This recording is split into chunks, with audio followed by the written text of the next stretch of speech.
आप समझना, पिछले चैप्टर में हमने सिर्फ 1947 की बात की, इसमें हम हमारे देश के अगले 40 सालों की बात कर रहे हैं। मतलब 1950 से शुरू कर रहे हैं और 1990, 40 साल में भारत ने क्या क्या अचीव कर लिया under the leadership of the political party. जो भी रही सरकार रही, हमने 40 साल में क्या क्या अचीव कर लिया वो हम पढ़ेंगे। और फिर 1991 न्यू इकोनॉमिक पॉलिसी, वो उसका चैप्टर 3 है। राइट, स्टार्टिंग चैप्टर का फर्स्ट कॉन्सेप्ट बहुत इजी है। माइक्रो इकोनॉमिक्स के 3 इकोनॉमिक सिस्टम आपने जीवन में पढ़े थे, सोशलिस्ट, कैपिटलिस्ट और मिक्स, वही समझाया जाएगा। इस चैप्टर को याद करने का तरीका, एक तो रोज पढ़ो और दूसरा कॉमन सेंस रखना, क्योंकि पिछले चैप्टर में रट्टाबाजी थी ज्यादा, Suez canal, battle of Plassey, इसमें कॉन्सेप्ट ज्यादा काम करेंगे। जैसे मैं आपको पूछूं ग्रीन रेवोल्यूशन, तो आपको पता है भारत में कृषि को बढ़ाने के लिए HYV सीड्स, तो आधा ऊपर इस चैप्टर में आप फेंक सकते हो, लेकिन आधा तो याद करना ही है।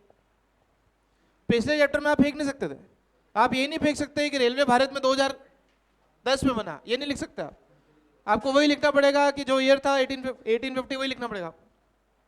इस चैप्टर में आप आधा याद करो और आधा मन से फेंको, ऐसा चैप्टर है। और थर्ड चैप्टर में सिर्फ ईयर तो एक ही 1991, उसमें कॉन्सेप्ट और ज्यादा है। तो अब जैसे जैसे हम आगे बढ़ेंगे ना, रट्टाबाजी कम होती जाएगी और कॉन्सेप्ट ज्यादा होते जाएंगे।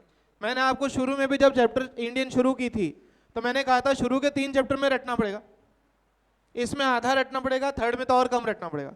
लेकिन फिर जब हम ह्यूमन कैपिटल, रूरल डेवलपमेंट उधर आएंगे, वो सारे मन से लिखने वाले चैप्टर है। कुछ कुछ तो उसमें भी याद करना पड़ेगा, जैसे रूरल डेवलपमेंट, गांव के विकास के लिए national bank of agriculture rural development कब बना, वो तो बातें याद करनी पड़ेगी। लेकिन अब धीरे धीरे आगे हम उन चैप्टर्स की तरफ जा रहे हैं जहां पर मन से भी लिखा जा सकता है, लेकिन मन से वही लिखा जा सकता है जो रिलेटेड हो। मैं ग्रीन रेवोल्यूशन ने पूछूं ने आप बोलो नर्मदा बचाओ आंदोलन, तो वो नहीं मिलेंगे ना। मैं नर्मदा बचाओ आंदोलन पूछूं ना आप ग्रीन रेवोल्यूशन लिखो तो भी मार्क्स नहीं मिलेंगे। क्लियर? चलिए शुरू करते हैं।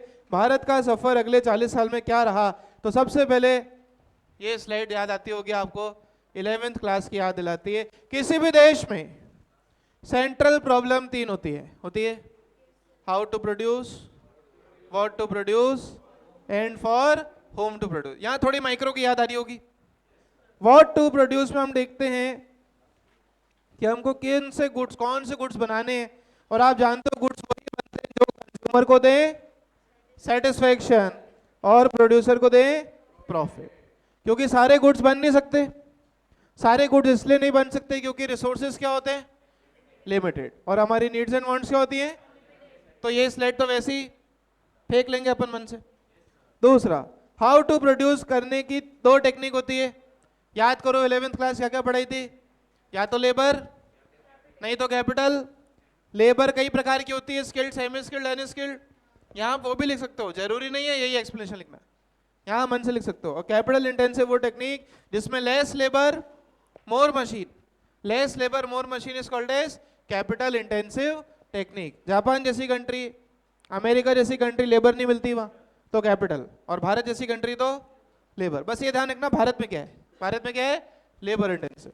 और थर्ड इकोनॉमिक प्रॉब्लम होती है फॉर होम टू प्रोड्यूस, किस कैटेगरी के लोगों के लिए माल बनाना है। आज मैं बोलूं BMW, रोल्स रॉयस, क्या अपन जैसे मिडिल क्लास के लिए, क्या नहीं, वो हाई क्लास के लिए, और जो नॉर्मल गाड़ियां हैं वो मिडिल क्लास के लिए। तो ये 3 इकोनॉमिक प्रॉब्लम है, तो मेरे को कोई डाउट लगे नहीं होगा कि आपको आया होगा, ये तो लिख लोगे तीनों। 3 इकोनॉमिक प्रॉब्लम के सॉल्व करने वाले सिस्टम भी कितने हैं, 3, कैपिटलिस्ट, सोशलिस्ट, मिक्स। कैपिटलिस्ट में सारी चीजें कौन कंट्रोल करता है, private person, demand and supply decide करती है मार्केट में। सोशलिस्ट में सबका मालिक कौन, राजा, याद है राजा, government, China. Socialist economy, socialist को ही सेंट्रली प्लान बोलते हैं, अदर नेम याद रखना। कैपिटलिस्ट का दूसरा नाम फ्री इकोनॉमी, मार्केट इकोनॉमी, अरे याद है, हाँ। और मिक्स इकोनॉमी, भारत मेरा देश मान, जहां पर गवर्नमेंट भी ओन करती है फैक्टर्स ऑफ प्रोडक्शन और प्राइवेट पर्सन्स भी करते हैं। तो फर्स्ट इकोनॉमी आ रही कैपिटलिस्ट इकोनॉमी आपके सामने। कैपिटलिस्ट इकोनॉमी सच इकोनॉमी जिसमें factors of production are owned by private persons, हाँ या ना, जिसके अंदर मेन ऑब्जेक्टिव होता है क्या कमाना, प्रॉफिट, जो प्रोड्यूसर को दे प्रॉफिट और कंज्यूमर को दे सेटिस्फेक्शन, जहां पर दो चीजें काम करती है, demand and supply. The three economic problem इसमें कैसे सॉल्व होती है बताओ। कैपिटलिस्ट इकोनॉमी में कौन से गुड्स बनेंगे जिसमें सेलर को क्या मिले, प्रॉफिट, और कंज्यूमर को क्या मिले, कैसे बनेंगे, अगर प्रोड्यूसर को लेबर सस्ती पड़ेगी तो लेबर से बनवाएगा और मशीन सस्ती पड़ेगी तो मशीन से, so whichever technique is cheaper. And how to produce, कैसे बनाएगा, वही गुड्स बनाएंगे जिसमें सोसाइटी की नीड्स क्या हो जाए, सेटिस्फाई। अरे हाँ या ना, ये चैप्टर हमने 11th में पढ़ा था, central problems of economy and it's solution, ये रिपीट हो रहा है इधर, हाँ या ना। बोलो दूसरी इसके फीचर क्या होंगे, सारे फैक्टर ऑफ प्रोडक्शन की प्राइवेट ओनरशिप होगी, प्राइवेट पर्सन सारे फैक्टर ऑफ प्रोडक्शन, माइक्रो के चारों फैक्टर ऑफ प्रोडक्शन कुछ प्राइवेट लोग ओन करते हैं। मास प्रोडक्शन किया जाएगा, जब मास प्रोडक्शन करते हैं, याद करो माइक्रो का प्रोडक्शन चैप्टर, जब प्रोडक्शन मास होता है, ज्यादा स्केल में होता है, तो इकोनॉमिक्स ऑफ स्केल आता है, आता है कि नहीं, पर यूनिट कॉस्ट क्या होती जाती है, कम, और प्रॉफिट क्या होता जाता है, बढ़ता जाता है। गवर्नमेंट का वही रोल होता है, लॉ एंड ऑर्डर मेंटेन करो और डिफेंस को अच्छा करो, अदरवाइज गवर्नमेंट का कोई रोल यहाँ पर नहीं है। ये कौन सी इकोनॉमी थी, कैपिटलिस्ट, फ्री और मार्केट, तीनों के नाम है। बोलो यहाँ तक कोई डाउट किसी को, यहाँ तक कोई problem.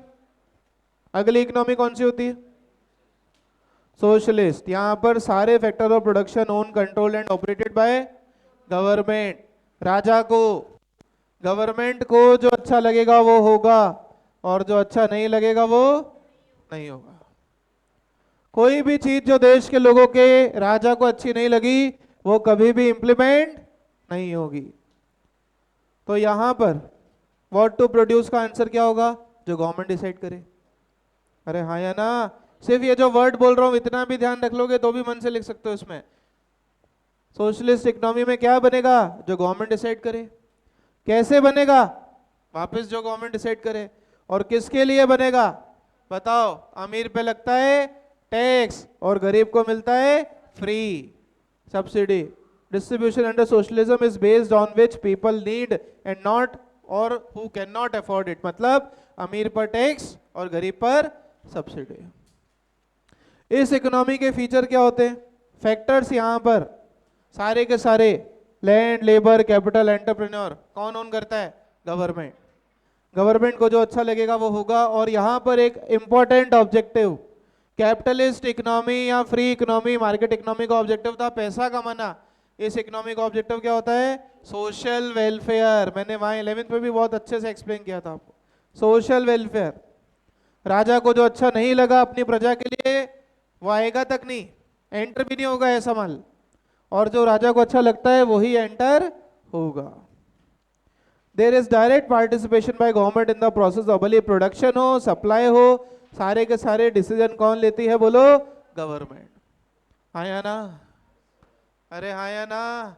And third system, Bharat की बात तो करनी पड़ेगी, इज अ मिक्स इकोनॉमी। ऐसी इकोनॉमी जहां पर प्राइवेट सेक्टर एंड गवर्नमेंट दोनों सेंट्रल प्रॉब्लम को सॉल्व करती है, दोनों what to produce, how to produce, for whom to produce के अंदर अपना भागीदार अच्छे से निभाती है, अपना रोल निभाती है। प्राइवेट सेक्टर वो गुड्स बनाता है जो वो खुद बना सके, और जो प्राइवेट सेक्टर नहीं बना सके वो गवर्नमेंट बनाती है। क्या किसी प्राइवेट सेक्टर ने फ्लाईओवर बनाया आपके सिटी में, क्या किसी प्राइवेट सेक्टर ने आपके लिए रेलगाड़ी चलाई, ये सब काम सरकार को करने पड़ेंगे। लेकिन जहां पर research and development, iPhone, projector, इनकी बात है, क्या कोई गवर्नमेंट कंपनी बना रही है क्या, सब नहीं। गवर्नमेंट को तो बस जीएसटी लगाना आता है, एसी पे 28% दे दो, कुछ कम नहीं किया। कॉपी पे कहते जीएसटी एग्जेंट, पेपर पे 18% है। अब वो प्रोड्यूसर जो पेपर से रजिस्टर बना रहा है, 18% पेपर पे जीएसटी दे रहा है, तो कॉपी कौन सा आपको 18% 80 देगा, वो पागल थोड़ी है। कपड़े पे जीएसटी 20%, कपड़े पे जीएसटी 18% और बनी हुई शर्ट पे जीएसटी आपने कम कर दिया, तो शर्ट के आदमी प्लास्टिक की पहन गया। खुद बढ़ाने वाले खुद भी घटाने को घटाया भी ऐसा जिसका इफेक्टिव इफेक्ट जीरो है, जिसको और उत्सव मना रहे लोग, देखो विश्वास करके दिवाली मना रहे, कुछ नहीं घटा। रील्स आप भी देखते हो इंस्टा पे। ऐसे ही होता है जब आप गवर्नमेंट पे ऐसे लोगों को बिठा दो तो। मिक्स्ड इकोनॉमी, ऐसी इकोनॉमी जिसमें कुछ decisions are taken by government and कुछ decision are taken by the central authority और पब्लिक। इस इकोनॉमी के फीचर, सारे फैक्टर ऑफ प्रोडक्शन सरकार भी ओन करेगी और गवर्नमेंट भी ओन करेगी। प्रोड्यूसर को जो अच्छा लगेगा वो बनाएगा और सरकार social welfare as well as profit maximisation, दोनों रूल यहां पर काम करते हैं। बताओ, कैपिटलिस्ट में सिर्फ प्रॉफिट, सोशलिस्ट में सोशल वेलफेयर और मिक्स में दोनों। ये इकोनॉमिक सिस्टम्स 11th के पूरे खत्म हो गए। इसके बाद 15 मिनट और बचे हैं, अभी आगे चलते हैं। वाई इंडिया, हाँ रोज के कम से कम 20 स्लाइड तो पढ़नी है कम से कम। So why did India, why India adopted mixed economic system, reason. वैसे ही मैं 9:15 की क्लास में 9:25 पे आया हूँ, तो आइडियली मेरे को 10 मिनट ज्यादा पढ़ाने नहीं चाहिए, ऐसा तो आपको बोलना चाहिए, और मैं 15 मिनट पढ़ा रहा हूँ मेरी तरफ से। चलो, why India adopted mixed economic system, what was the reason? क्यों हमारे फ्रीडम फाइटर्स ने जब हमारे देश का कॉन्स्टिट्यूशन बनाया तो क्यों 3 सिस्टम ऑफ गवर्नमेंट बनाई इन्होंने? 3 सिस्टम ऑफ गवर्नमेंट पता होगी आपको, सिविक्स में पढ़ी है आपने, जहां पर सबसे पहले सेंट्रल गवर्नमेंट यूनियन लेवल पे, राज्य सरकारें, और फिर हमारी पंचायत और म्यूनिसिपैलिटी। क्यों ऐसा सिस्टम बनाया गया? तो कहते हैं आफ्टर फ्रीडम फाइटर्स, हमारे आजाद देश के नेता Jawaharlal Nehru was confused about the economic systems। ये इसको एग्जाम में लिखना पड़ेगा, why India adopted mixed economic system। ये क्वेश्चन फॉर्म में ही आपको नोट्स दिए मैंने, ठीक है। तो सबसे पहले हमारे देश के नेता कंफ्यूज थे कि हम चाइना जैसा मॉडल अडॉप्ट करें या हम देश को डिमांड सप्लाई पे छोड़ दें। तो कहते हैं एज अ रिजल्ट ये हुआ, बेस्ट अल्टरनेटिव हमें जो लगा वो लगा, इंडियन इकोनॉमी को मिक्स बनाया जाए, जिसके अंदर सोशलिस्ट का फ्लेवर भी हो और जिसके अंदर कैपिटलिस्ट इकोनॉमी जैसा डेमोक्रेसी का फ्लेवर भी हो। That is why India adopted the mixed economic system, because ये दोनों के फायदे देगा आपको, कैपिटलिस्ट के भी फायदे देगा और सोशलिस्ट के भी फायदे देगा। That's all for today. Thank you, Eva.